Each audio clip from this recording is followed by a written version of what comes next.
judge. We humbly beseech you to bless and inspire us so that we think, say, and do will be accordance to your will. Enlighten our minds, strengthen our spirits, and fill our hearts with eternal love, wisdom, and understanding, so that we may be effective channels for truth, justice, and peace. In our proceedings today, guide us in the path of righteousness for the fulfillment of your greater glory. Amen. Be seated. Call the case. Criminal case number 2025154, People of the Philippines versus Jeremy Macambayan for the rape under Article 266A1, Paragraph D of the Revised Penal Code. Appearances. For the people of the Philippines, Your Honor, Prosecutor Johnny Gonzalez. For the accused, Your Honor, Daniel S. Villanueva. Is the prosecution ready? Yes, Your Honor. Defense, are you ready? Yes, Your Honor. Prosecution, who is your witness? Miss Shane Alarilla, Your Honor. Fiscal, what is your offer?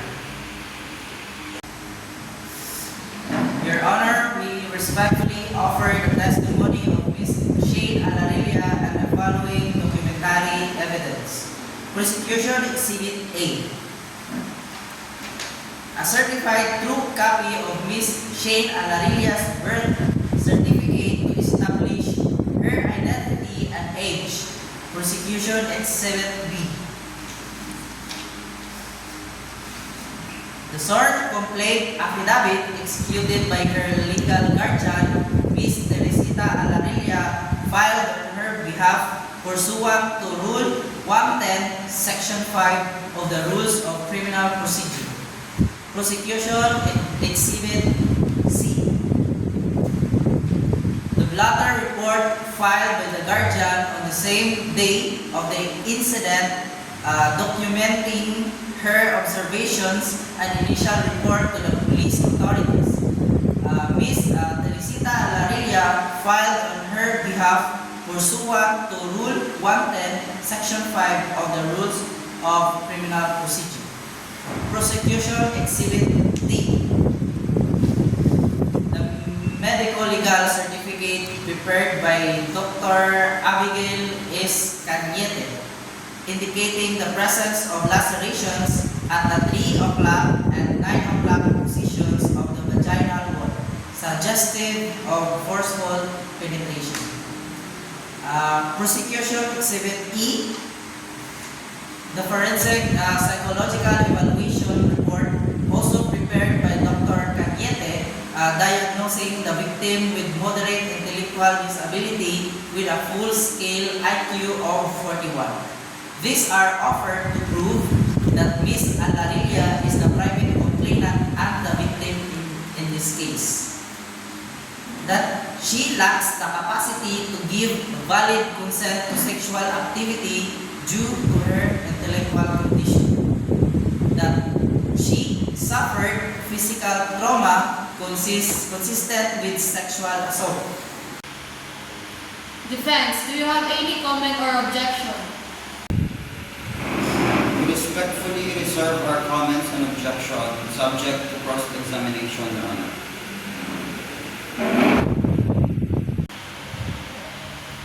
Call the witness to the witness stand and swear her in.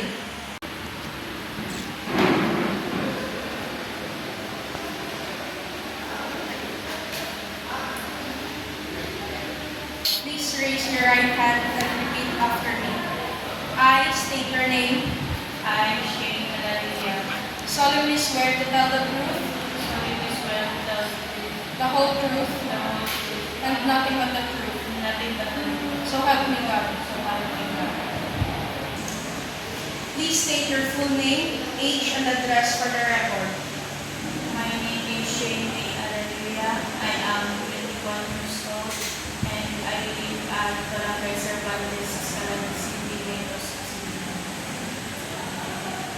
exonerate the witness stand. Prosecutor, proceed with the direct examination.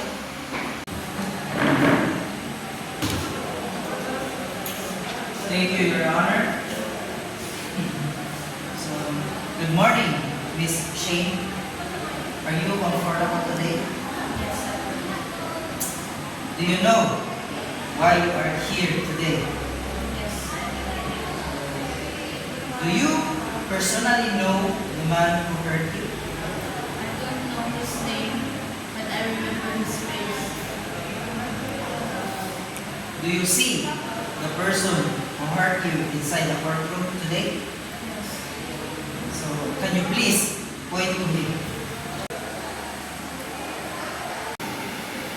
Let the record reflect that the witness pointed the man with his counsel wearing thundering shirt, long pants, and has been identified as Henry Maglabayan. Your Honor, let the record reflect that the witness has pointed to the man seated at the defense table.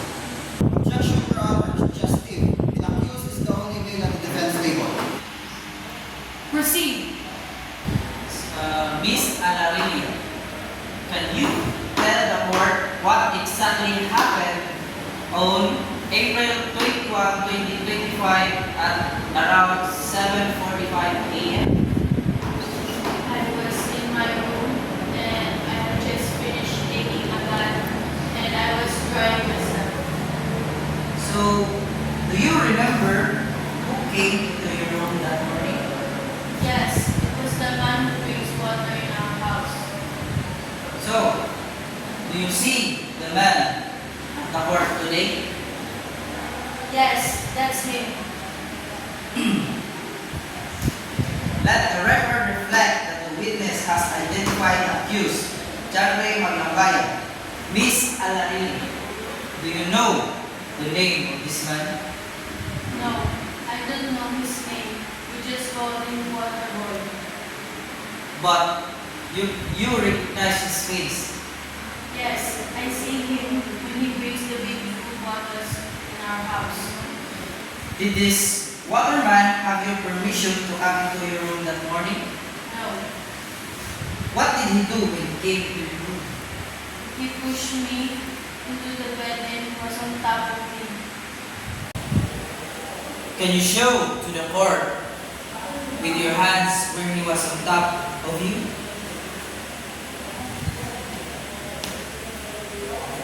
So, were you wearing any clothes at this time? No, I was still drying myself with a towel.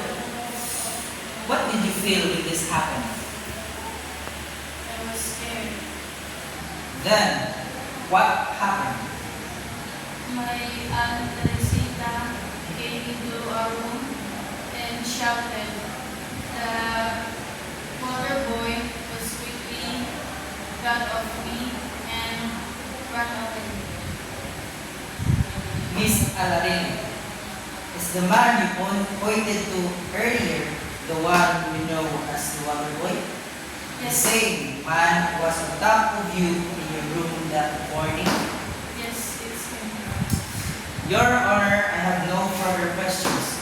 We respectfully ask that the support person remain with the witness throughout any cross-examinations. We also request that questioning be limited in length and use child-sensitive protocols. Noted. The defense may proceed with cross-examination, adhering strictly to special rules concerning vulnerable witnesses. Thank you, Your Honor. Good morning, Ms. Shane Araya. Thank you for sharing your account. I will ask you a few questions to clarify your testimony. Is that right? Yes, You mentioned earlier that you recognized the man who came into your room as the person who delivers water to your house. Is that correct? yes, You also stated that you didn't know his name but you recognize his face. Is that accurate? yes. Before April 21, 2025, how many times had you seen this man at your house? Several times whenever he brought water. And when he delivered water, would he usually come inside the house Or would someone meet him at the door? Sometimes we would enter to place the bottles inside. On the day of the incident, did you see him enter your room or did you just realize he was already inside? I did not see him come in. I just saw him inside the room. So to be clear, you did not actually see how he entered your room, is that correct? Yes. You testified that you were scared during the incident. When someone is very scared, is it sometimes difficult to remember all the details clearly? Yes, sometimes. I understand. Now when the man was on top of you, did he say anything? No. Were you able to scream or call for help? No. I was too scared. Did you attempt to move or push him away? I could not. I was frozen. Thank you for your answer, Ms. Talaria. I have no further questions, Your Honor.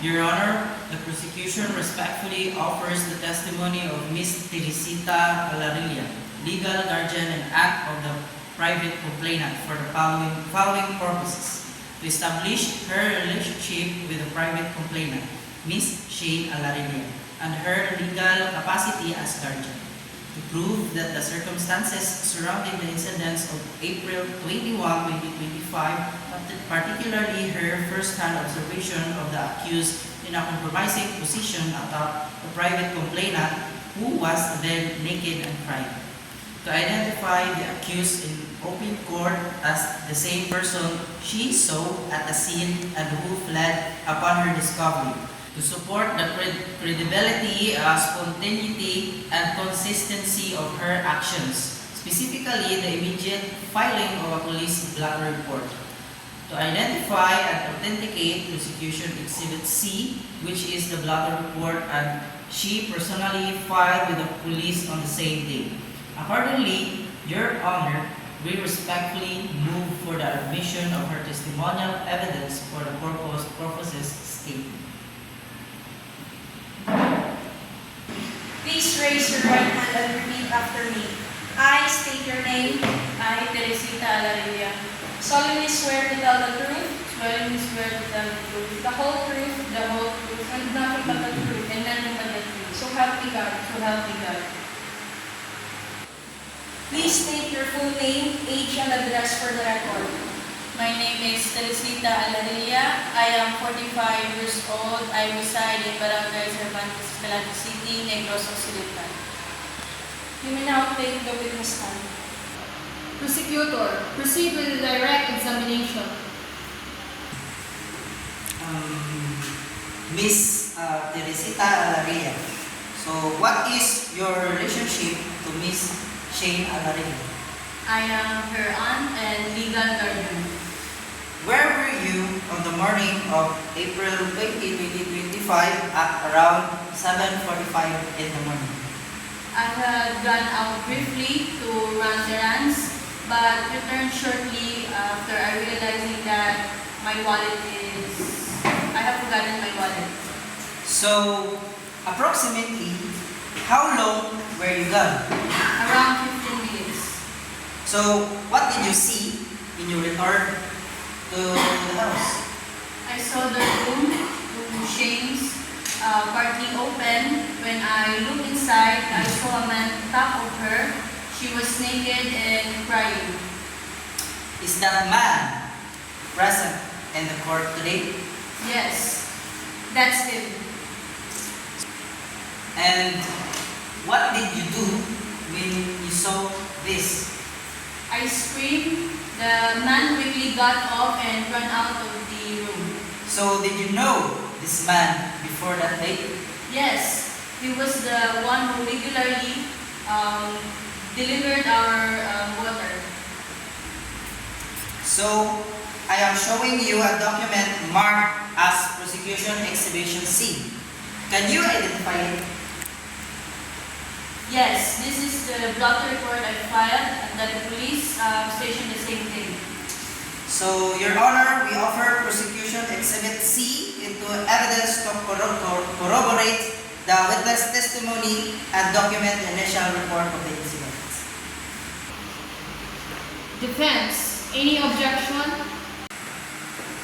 No objection, Your Honor. Defense, you may now cross-examine the witness.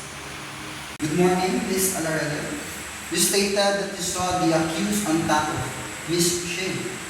Did you witness the actual act before that moment? No, I saw what was happening when I entered. You were understandably upset. Is it possible your emotional state affected how you interpreted the scene?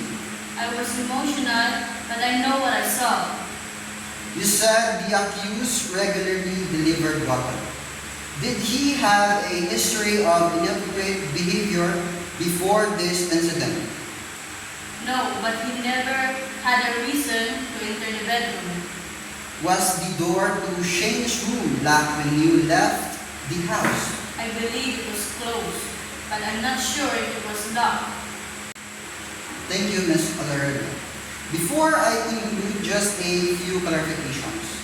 You mentioned that you returned to the house after about 15 minutes. During that time, is it possible that someone else could have entered the house? I locked the front door when I left, and the back door is always closed. I don't believe anyone else could have entered. You stated that you screamed and that the man ran away. Did you pursue him or attempt to stop him? No, I rushed to comfort Shane and then immediately reported to the police. Thank you, Ms. Morera. Your Honor, I have no further questions.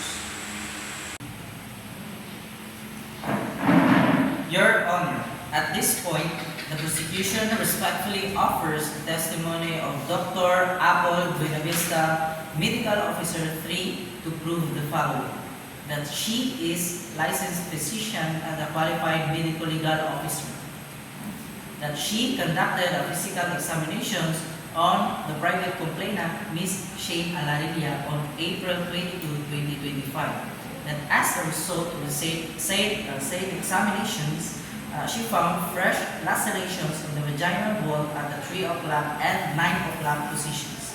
That in her expert medical opinion, such injuries are consistent with forceful penetrations and unlikely to have been self-inflicted or caused by accident. And to testify on the due execution and authenticity of the medical legal certificate, previously marked as Exhibit D. Accordingly, we respectfully move that her testimony be admitted for the foregoing purposes.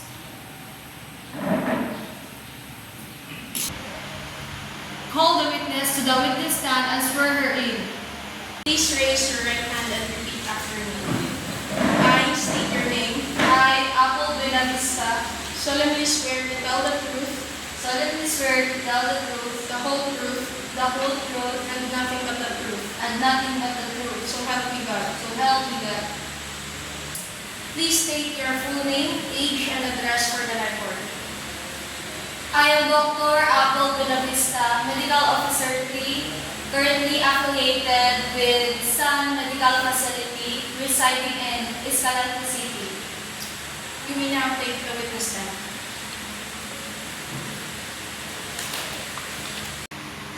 Proceed your question, prosecutor.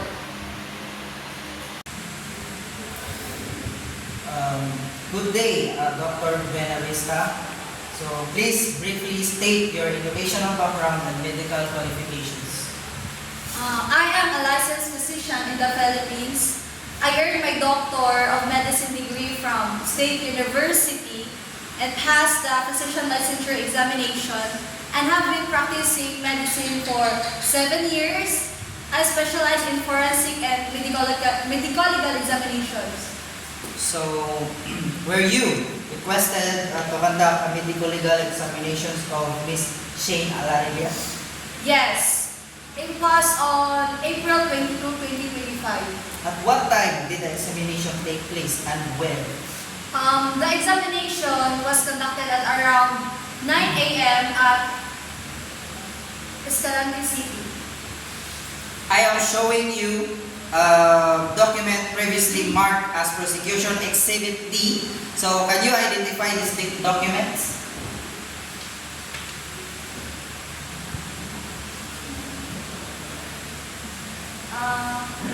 Yes, this is the medical legal certificate I have issued after examining her. So what were your findings based on the examinations? I found fresh lacerations on the vaginal wall at 3 o'clock and 9 o'clock positions. These are consistent with trauma caused by forceful penetration. So for the benefit of the court, so could you explain what is meant by 3 o'clock and 9 o'clock position? So, if you imagine the vaginal opening as a clock face, the 3 o'clock and 9 o'clock position correspond to the lateral sides. The lacerations were located at these points internally. So, in your personal opinion, could these injuries have been self-inflicted or caused by accidental means? So, while that is theoretically possible, such lacerations are typically caused by blunt force or penetrative trauma.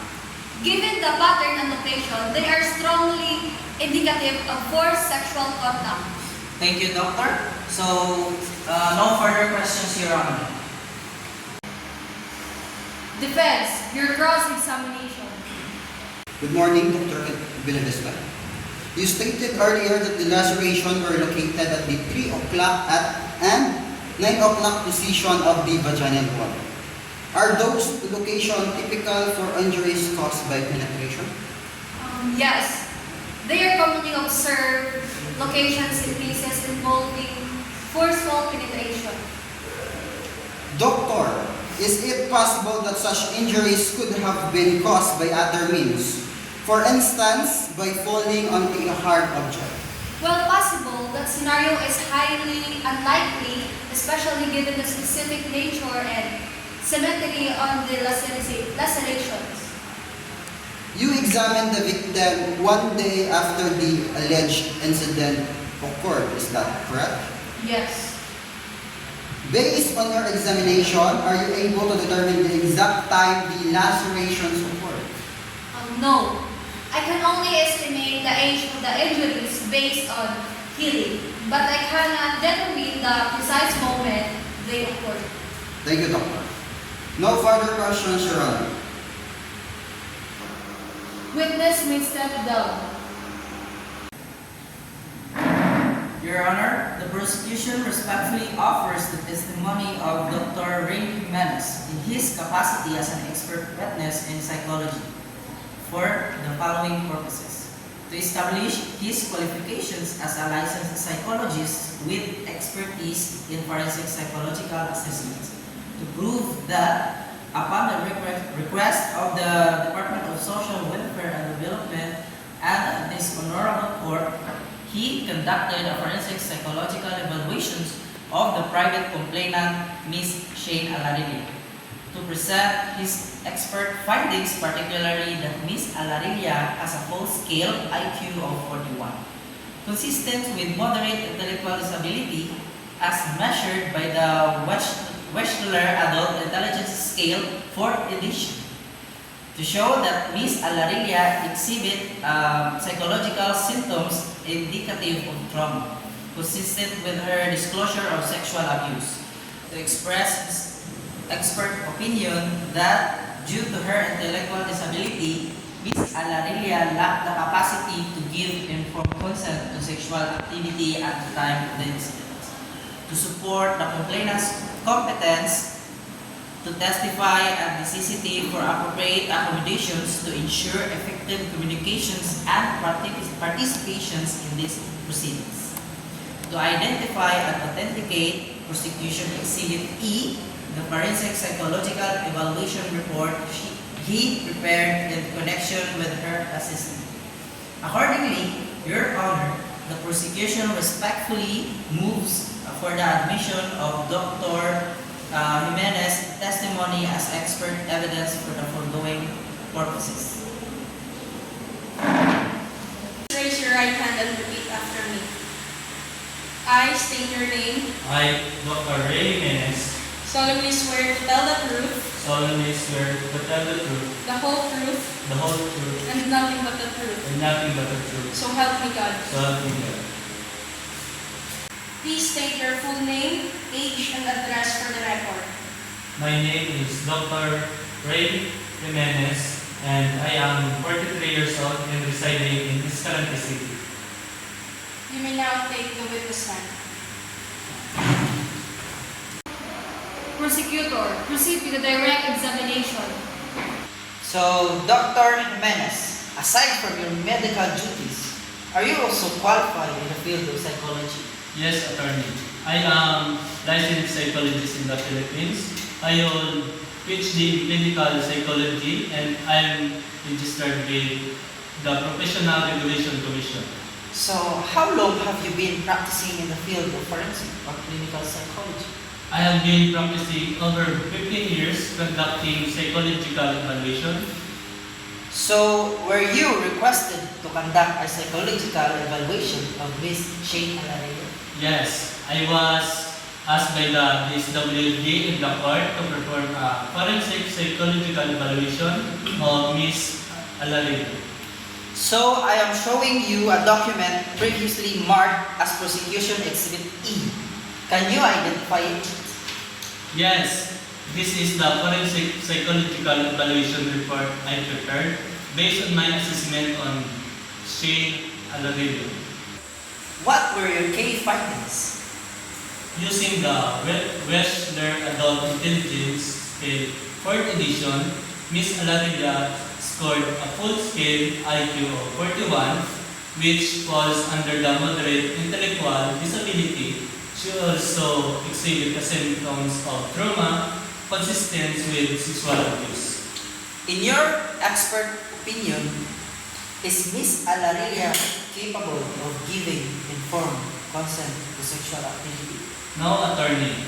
Due to her intellectual limitation, she lacked the cognitive ability to fully understand the nature of consequences of such act.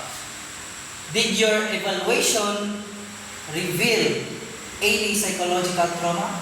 Yes, she displayed symptoms of anxiety, depression, and distress.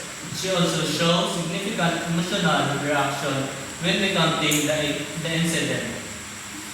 So, is Miss Alaria capable of giving truthful testimony in court with proper support?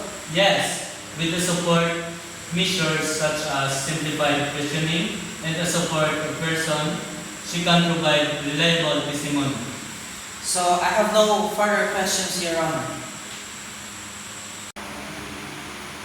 Defense, you may now cross-examine the witness.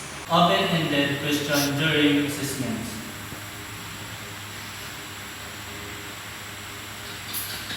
Were there any indicators in your evaluation that her statements may have been influenced? No, her statements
Witness may step down.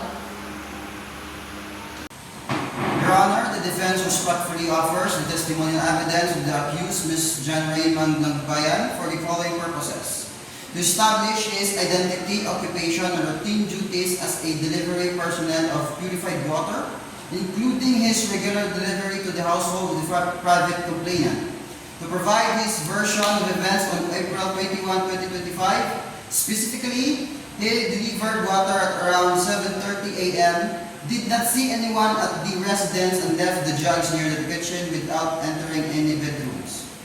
To deny categorically the accusations of rape and sexual assault lodged against him by Ms. Shane Alarella and her guardian. To rebut the testimony of the prosecution's witnesses, particularly those of Ms. Teresita Alarella and the complainant, and to question the medical findings by asserting he had no physical contact with the complainant. To assert his innocence under oath and to deny any prior conflict, relationship, or motive involving the complainant's family. Accordingly, Your Honor, we respectfully move for the admission of Mr. Maglambayan's testimony as part of the defense evidence in chief.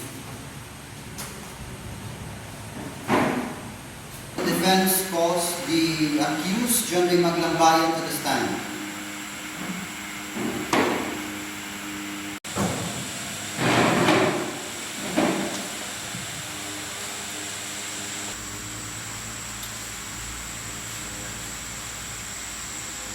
Please raise your right hand and repeat after me. I state your name, I, John Ray Maglambayan, solemnly swear to tell the truth, solemnly swear to tell the truth, the whole truth, the whole truth, and nothing but the truth. and nothing but the truth. So help me God. So help me God. Please state your full name, age, and address for the record. My name is John Ray Maglambayan, and I am 40 years old, and I am residing in Barangay Cervantes, Escalante City. You may now take the witness stand. Proceed with the direct examination. Good morning, Mr. Maglambayan. What is your occupation? I work as a delivery personnel for a purified water business How long have you been delivering water? for about 3 years attorney. On April 21, 2025, did you deliver water to the house of Miss Shane Alarella? Yes, I did, as part of my usual route. What time did you arrive at the Alarella residence? Around 7:30 in the morning. Can you describe what happened when you arrived? I knocked at the door and called out, but no one responded. The door was slightly ajar, so I entered just enough to replace the water jugs near the kitchen area. We usually leave them. Did you ever enter Miss Shane Alarella's room? No, attorney. I never entered any of the bedrooms. Did you see Miss Alarella that morning? No, I did not see anyone in the house at that time. Did you at any point have physical contact with her? Absolutely not, attorney. I did nothing of the sort. How do you respond to the accusation that you sexually assaulted her? It is completely false. I have no idea why they are saying this about me. Do you have any prior conflict or relationship with the family? None, attorney. I only interact with them during deliveries. Do you maintain your innocence today? Yes, attorney. I did not do what I am accused of. No further questions, Your Honor. The prosecution may proceed with cross-examination. So, Mr. Maglambayan, you stated that the door was open and you walked in to deliver water. Is that part of your normal practice? Only when the customer has authorized it. I usually call up to check if anyone's home. Did anyone in the Alarilla's household tell you that day that you may enter? No, but the door was open, and they usually allow me to place the bottles inside. Are you aware that Miss Teresita Alarilla testified she saw you on the top of the victim in her bedroom? I heard that, but it's not true. I was never in that room.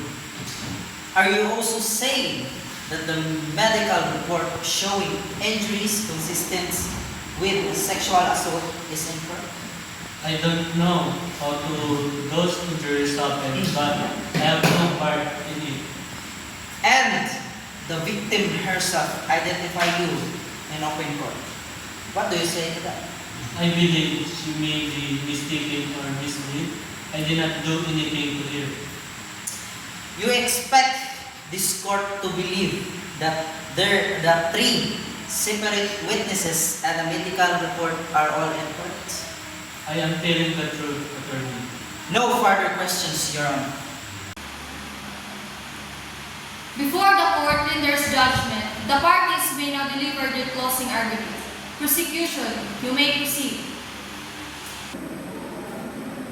Your Honor, the people of the Philippines have established through testimonial and documentary evidence that the accused, John Ray Maglambayan, committed statutory rape against Miss Shane Alarini, a woman with moderate intellectual disability. Under Article 266A, paragraph 1D of the Revised Penal Code as amended by RA 8353, rape is committed with sexual intercourse is done with a woman who is deprived of reason or otherwise mentally incapacitated. Dr. Jimenez, a psychological report confirms a full-scale IQ of 41. Placing the complainant under moderate intellectual disability. Medical legal findings showed laceration consistent with forceful penetration. The accused was positively identified by both the victim and her guardian. The defense, on the other hand, relies solely on denial, which in Philippine jurisprudence is inherently weak without corroboration. In light of this, we respectfully pray for a verdict of guilty and the imposition of reclusion perpetua in accordance with Article 266B of the Revised Penal Code. Your Honor, the defense maintains the accused Mr. Maglambayan is innocent. The testimonies of the prosecution contain inconsistencies, especially regarding how the accused allegedly entered the victim's room. No direct eyewitness testified to the sexual act itself, and the identification made in court was suggestive, as the accused was the only male at the defense table. The defense asserted that the accused's presence at the house was routine due to his job and that he entered only to drop off water at the usual area, not to commit any crime. We respectfully move for the acquittal of the accused on grounds of reasonable doubt. After careful evaluation of the evidence, this court finds that the prosecution has established all the elements of statutory rape under Article 266A, paragraph 1D, in relation to Article 266B of the Revised Penal Code. The victim's intellectual disability rendered her incapable of giving valid consent. Her testimony was clear, consistent, and credible, and was corroborated by her guardian and the medical expert. The accused's defense of denial, unsupported by any witness or alibi, cannot be overcome the positive identification and medical findings. Wherefore, judgment is hereby rendered finding the accused, John Ray Maglambayan, guilty beyond reasonable doubt of statutory rape. He is sentenced to suffer the penalty of reclusion perpetua with all the accessory penalties of the law. So ordered.